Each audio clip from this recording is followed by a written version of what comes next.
You've most likely learned how to walk, and you've most likely learned how to ride a bike.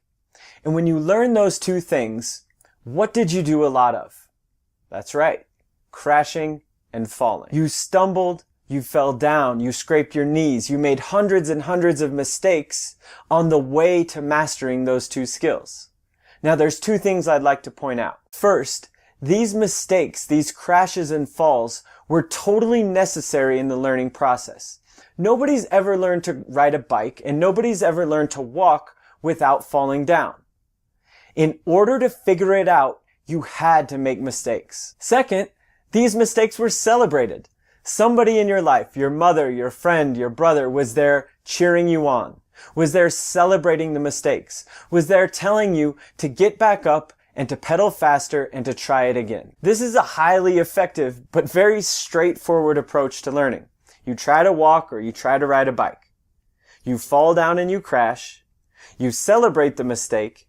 You learn from the mistake, and then you do it again. And this is how we learn lots and lots of things when we're young. However, somewhere down the road this changes. And there's a shift. There's a shift from celebrating the mistakes, from making lots and lots of big and glorious mistakes, from leaning into situations that are going to make us make more mistakes. We shift from this to punishing mistakes, becoming embarrassed or ashamed of mistakes, to avoiding any situation where we might make mistakes. In his amazing book, Self-Renewal, John Gardner talks about this shift. One of the reasons why mature people are apt to learn less than young people is that they are willing to risk less. Learning is a risky business, and they do not like failure. In infancy, when the child is learning at a truly phenomenal rate, he is also experiencing a shattering number of failures. Watch him. See the innumerable things he tries and fails, and see how little the failures discourage him. With each year that passes, he will be less blithe about failure. By adolescence, the willingness of young people to risk failure has diminished greatly. And all too often, parents push them further along the road by instilling fear, by punishing failure, or by making success seem too precious. By middle age, most of us carry in our heads a tremendous catalog of things we have no intention of trying again because we tried them once and failed, or tried them once and did less than our self-esteem demanded.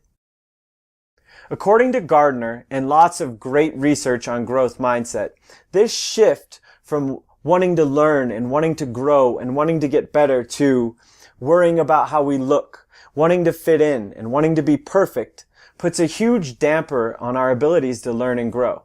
But where does this fear of failure and desire to look good come from? There are two sources that are the driving force behind this shift. First, there's some external forces at play. How we're praised, what's rewarded, what's punished at school and in sports and at home. In a really important study, Carol Dweck and her colleagues actually discovered some amazing insights about feedback. So they gave hundreds of students a really easy test.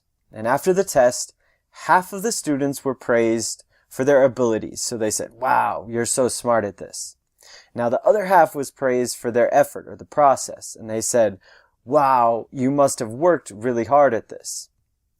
After this one sentence of feedback, some interesting things started to happen. First, they presented all of the students with a choice for their next test. They could either take a harder version or they could take another easy version of the test. Now, I think we'd all agree that the harder option would be a better opportunity to learn and grow. However, the crazy thing was 67% of the group that was praised for their abilities chose to take the easier test, while 92% of the group that was praised for their effort chose to take the harder version. Now this is no joke. This is like black and white, night and day. Now let's unpack this a bit. Why do you think that nearly 70% of the abilities group took the easy way out? You got it. Because they wanted to look smart again. The progression goes, student takes the test, student gets praise for being smart, student wants to look smart again, and their main focus shifts to how they look. Of course 67% of them are going to take the easy test. They want to look good. On the other side, 92% of the effort group took the hard one, because instead of worrying about how they look, they were focused on putting in effort and taking on the challenge. The next part of the study is even more compelling. This time, they gave all of the students a hard test. And during this challenge, Dweck noticed that the group that was praised for their abilities quickly got frustrated and had a tendency to give up early, while the effort group actually enjoyed the challenge and worked harder and longer. Which group do you think got more from this opportunity? The effort group did. No doubt about it. This is key. Both groups were presented with the exact same challenge and opportunity to grow. One group missed out because of the type of praise that they received, the praise that shifted their focus to how they look. The other group took advantage of the opportunity and got way more out of it because instead of worrying about how they look, they were focused on putting in effort and taking on a challenge. And it all goes back to this shift in focus. So quick recap. This group does well on a test. They get praise for their abilities. Their main focus shifts to how they look. They take the easy way out. They don't want to take a risk, and they don't want to take on a challenge. And when they're met with adversity, when they're met with a challenge, they back down, they give up, and they're frustrated, all because they're worried about how they look. Now, the other group took the test. They were praised for their process and the effort. Their focus was all on the process. This group was more likely to take on a challenge, and when they were faced with the hard test, they didn't back down. They showed some grit, they showed some perseverance, and they enjoyed that opportunity to learn. Seriously, this is an incredible impact that this had, and remember, this was all from one sentence of feedback. Imagine the destruction a few years of this has.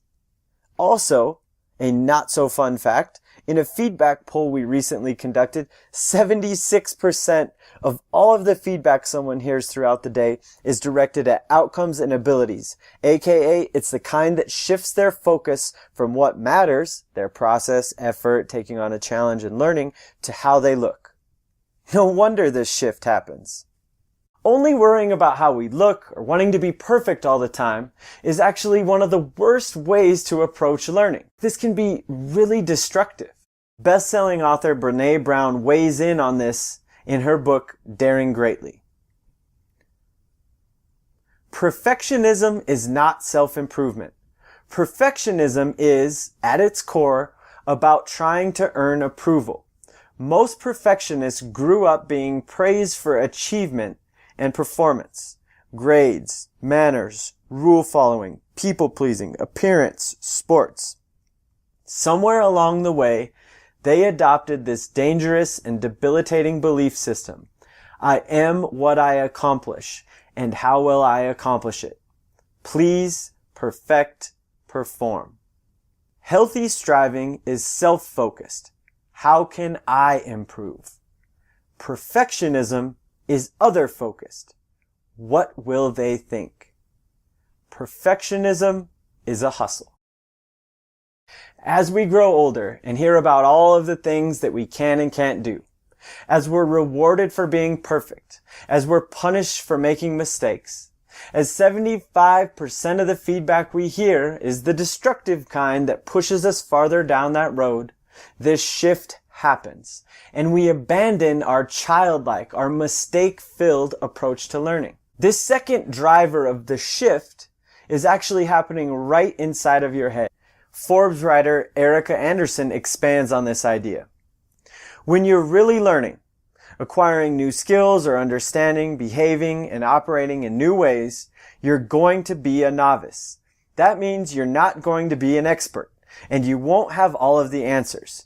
You'll make mistakes and have to ask dumb questions, and you'll have ideas that you think are genius that will turn out not to work at all. And becoming comfortable in that situation, staying curious and open and continuing to explore and improve, That's the essence of real learning. The people who become great, no matter their field or area of endeavor, are those who are willing to be uncomfortable over and over again on the way to mastery.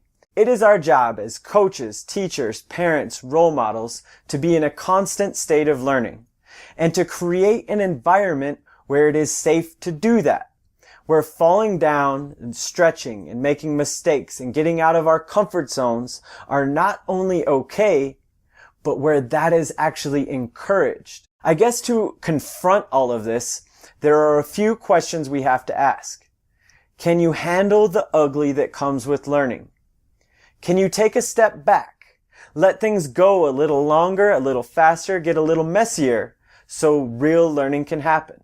Can you look at a missed shot, a wrong answer, or a low test score as an opportunity to grow, as simply a stumble or fall off the bike? Do you want to look good, or do you want to get better?